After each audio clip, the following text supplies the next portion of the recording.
Hello, good morning. मैं मंडल sir ओम विद्या गुरु academy के YouTube channel पर आपका स्वागत करता हूँ। प्रिय छात्रों, कोरोना वायरस के कारण आप लोगों से मुलाकात नहीं हो पा रही है, अतः आज मैं इस वीडियो के माध्यम से आपके बीच उपस्थित हूँ, जो आपके विषय वस्तु गणित से संबंधित है। आज जो मैं चैप्टर बताने जा रहा हूँ वो ट्रिगोनोमेट्री है, जो 10th क्लास के छात्रों के लिए काफी महत्वपूर्ण है। अंग्रेजी शब्दों ट्रिगोनोमेट्री की व्युत्पत्ति ग्रीक शब्दों ट्री जिसका अर्थ है तीन, गॉन जिसका अर्थ है भुजा, मेट्रॉन जिसका अर्थ है मां से हुई। वस्तुतः त्रिकोणमिति में एक त्रिभुज की भुजाओं और कोणों के बीच के संबंधों को अध्ययन किया जाता है। इसके लिए हम एक समकोण त्रिभुज लेते हैं। अब कहना हो जाएगा प्रिय छात्रों, अब आप लोगों को कहना हो जाएगा कि एक समकोण त्रिभुज को ही क्यों लेते हैं। तो सबसे पहले समकोण त्रिभुज से आपको परिचय करवाते हैं, उसके बाद बताएंगे जो समकोण त्रिभुज ही क्यों लेते हैं।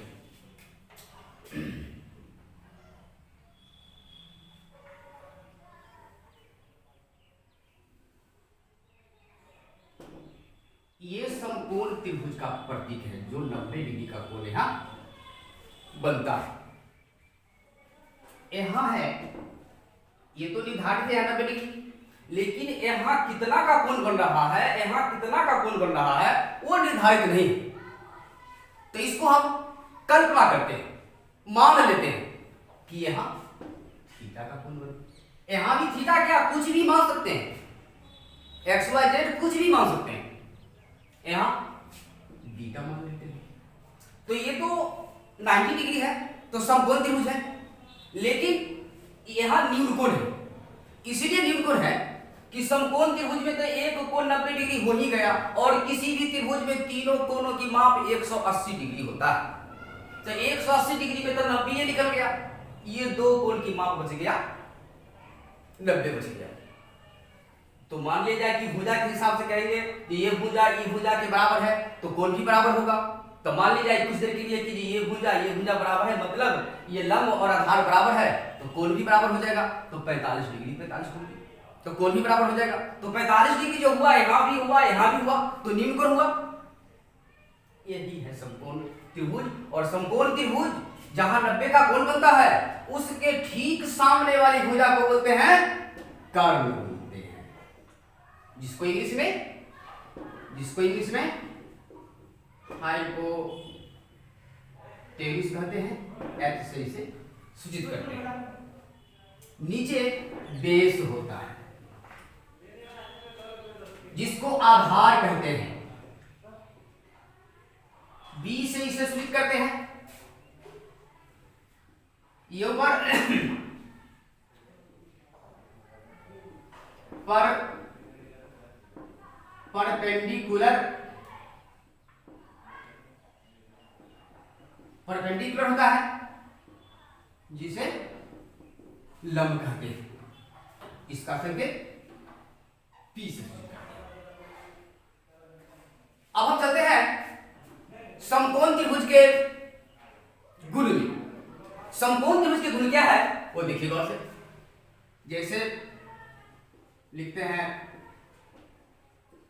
समकोण त्रिभुज के गुण। तो समकोण त्रिभुज के गुण क्या है कि कर्ण स्क्वायर इक्वल टू आधार स्क्वायर प्लस लंब स्क्वायर।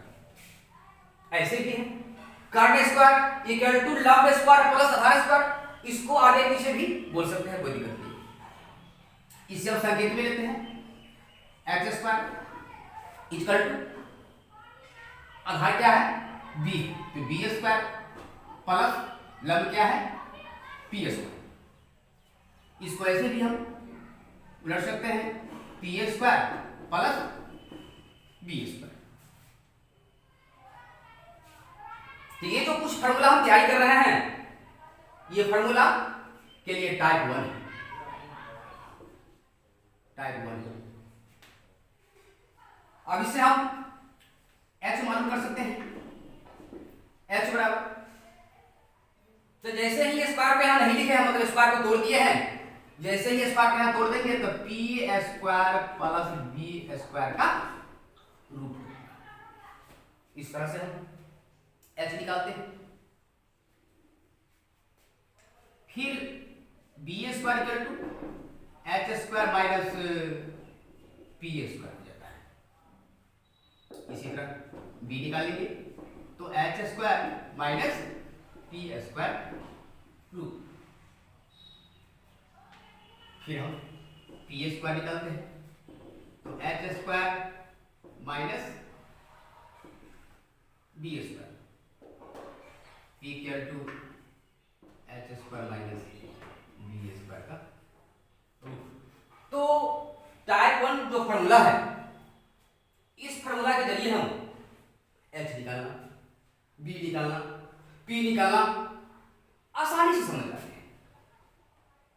अब हम त्रिभुज के कुछ अनुपातों के बारे में तैयार करते हैं। जैसे कि त्रिभुज में कुल 6 अनुपात है। फर्स्ट अनुपात है साइन, साइन कुछ भी लिख सकते हैं, बीटा थीटा, कुछ और भी नाम दे सकते हैं, जैसे साइन थीटा हुआ। इसका फॉर्मूला है P बाई H। तो P, अब यहां देखना है कि P कहते हैं किसको, P कहते हैं किसको, तो थीटा यानी कोण, जहां कोण हम माने हैं, कल्पना किए हैं, यहां थीटा, तो कोण के सामने वाली भुजा को लंब कहते हैं, इसे लंब कहते हैं। और त्रिभुज के सबसे बड़ी भुजा को कर्ण कहते हैं, जो समकोण के ठीक सामने है, तो लंब बट्टे कर्ण लिखते हैं। लंब का आसानी से समझने के लिए और सारे नियम, जैसे लंब का और दूसरा नाम है सम्मुख भुजा, लंब का और दूसरा नाम है सम्मुख भुजा, और बट्टे कर्ण का नाम तो कर्ण ही है।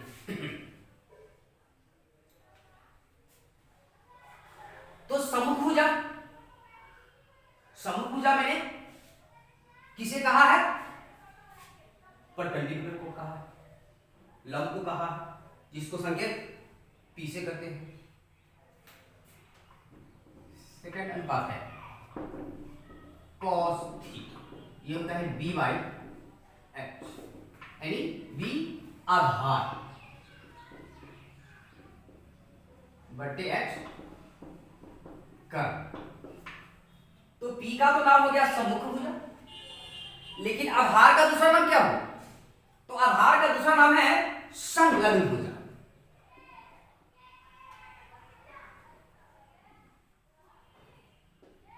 अब बटे कर्ण का नाम कर्ण ही है, जो समकोण त्रिभुज के सबसे लंबी भुजा होती है। अनुपात है टेन, ये होता है P बाई B, यानी B क्या हो गया, लंब बट्टे आधार। तो लंब का दूसरा नाम सम्मुख भुजा।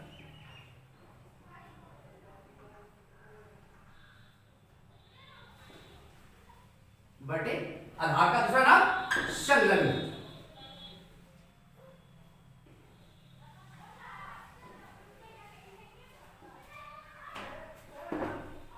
ये तीन फॉर्मूला को अच्छी तरह कंठस्थ कर लेना है।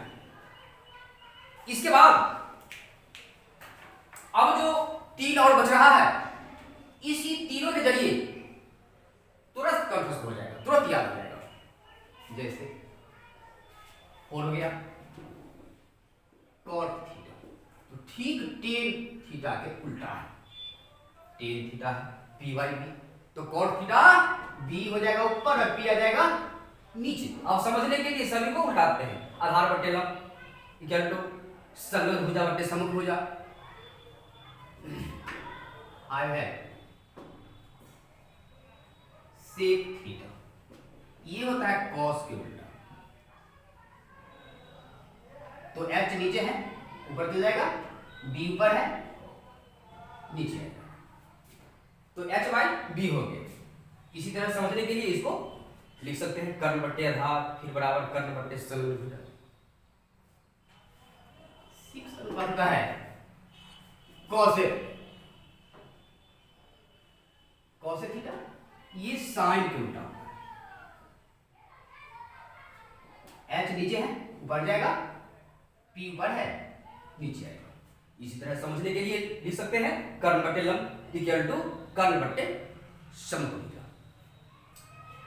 तो ये जो फॉर्मूला हम बता रहे हैं, ये फॉर्मूला टाइप 2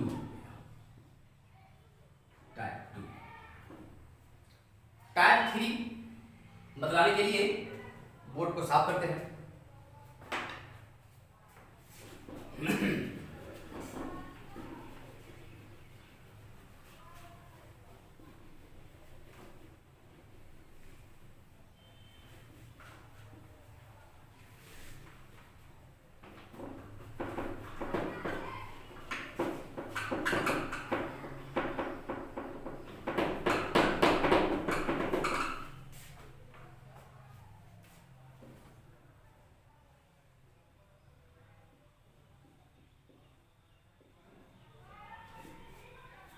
टाइप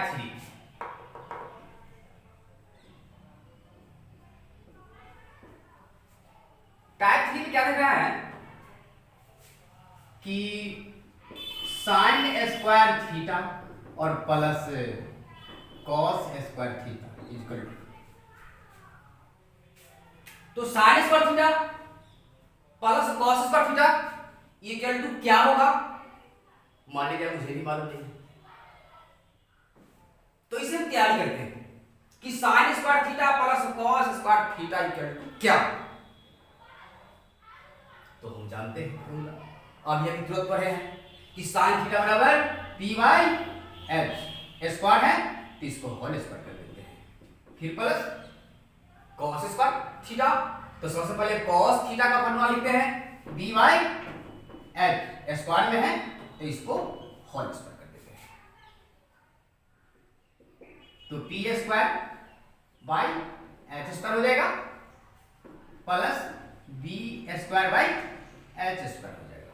अब इसको हम ऐड कर देते हैं, जोड़ते एच स्क्वायर का एलसीएम लेते हैं, मतलब लघुत्तम सामर्थ्य लेते हैं, तो क्या आएगा एच स्क्वायर ही आएगा। अब क्या नियम है, नीचे भाग ऊपर गुना। कमजोर से कमजोर विद्यार्थी इस चीज को समझ सकता है, जो पहले से जिसको नहीं भी आएगा ऐड करने, जोड़ने भिन्न का जोड़ घटाव, वो भी यहां सीख सकता है।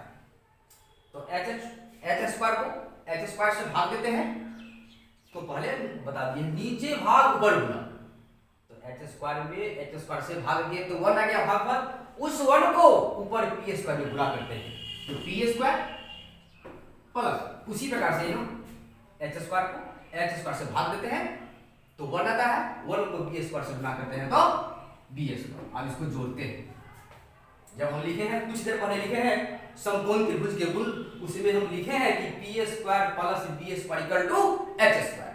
अब तो ये जोड़ करके हो गया एच स्क्वायर और बट्टे एच स्क्वायर, तो एच स्क्वायर बट्टे एच स्क्वायर, एच स्क्वायर को एच स्क्वायर से भाग देते हैं तो 1 आता है। तो आसानी से समझ में आ गया कि sine square theta plus cos square theta equal to 1।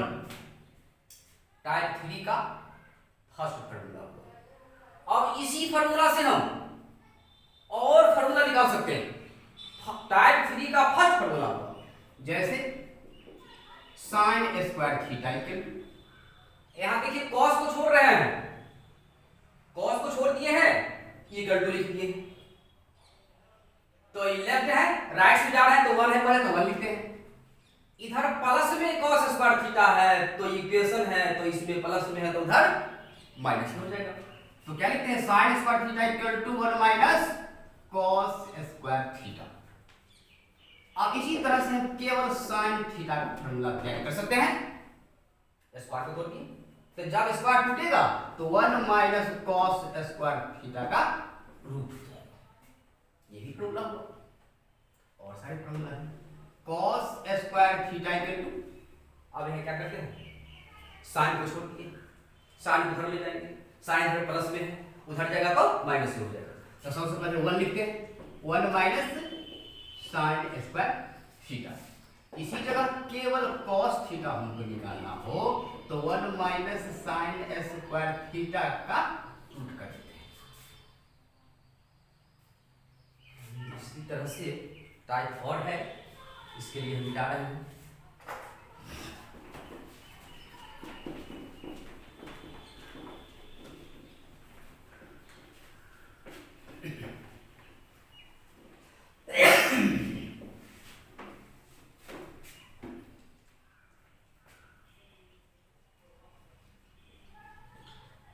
Type 4, type 4 का फर्स्ट फॉर्मूला है जैसे sine theta into cos theta equal to क्या। देखिए यहां भी मुझे मालूम नहीं कि sine theta into cos theta, sine theta और कॉस थीटा को गुणा करते हैं तो क्या मालूम होता है। तो देखिए साइन थीटा इक्वल टू क्या होता है, पी बाई एच होता है। कॉस थीटा इक्वल टू क्या होता है, एच बाई पी होता है। दोनों को मल्टीप्लाई कर रहे हैं, दोनों को गुणा कर रहे हैं तो p से p कट गया, p हो जा p, फिर h हो जा h। तो 1 को मल्टीप्लाई करेंगे तो क्या होगा, 1 होगा, यानी एक को गुणा करेंगे तो 1 होगा। तो फार्मूला क्या हो गया कि sin theta into cos theta equal to 1। ये फर्स्ट फार्मूला हो गया। इससे और क्या करते हैं, जैसे sin theta equal to 1 by, इधर जो गुना में है तो उधर जाके क्या हो जाएगा, भाग में हो जाएगा। तो sin theta equal to 1 by cos theta. फिर लेते हैं cos theta equal to 1 by sin theta. sin theta इधर है गुना में, उधर जाके हो गया भाग में। यदि गुना भाग नहीं समझ में आवे तो इतना तो समझ में आ सकता है कि cos है इधर ऊपर तो उधर जाके हो गया नीचे, sin है इधर ऊपर तो उधर जाके हो गया नीचे। किसी माध्यम से समझने के लिए बहुत सारे माध्यम हैं। अब इसी में फिर आगे है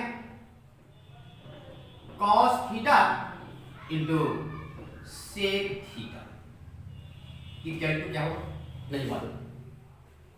तो cos theta b by h होता है into sec theta h by b होता है।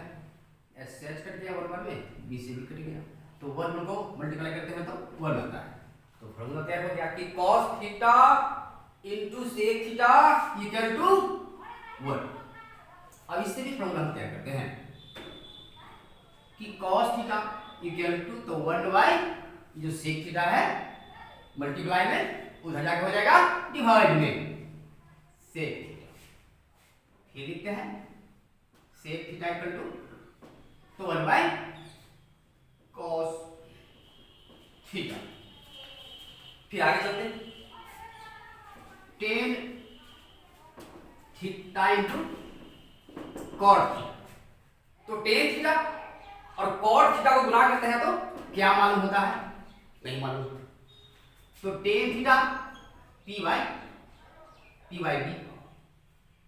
इंटू cot थीटा ठीक इसका उल्टा हो गया b बटे p, तो p से p कट गया, p हो जा p, फिर p से p कट गया, b हो जा b, तो 1 1 को मल्टीप्लाई करते हैं तो 1, आपको सूत्र मालूम हो गया कि tan theta into cot theta equal to 1 होता है।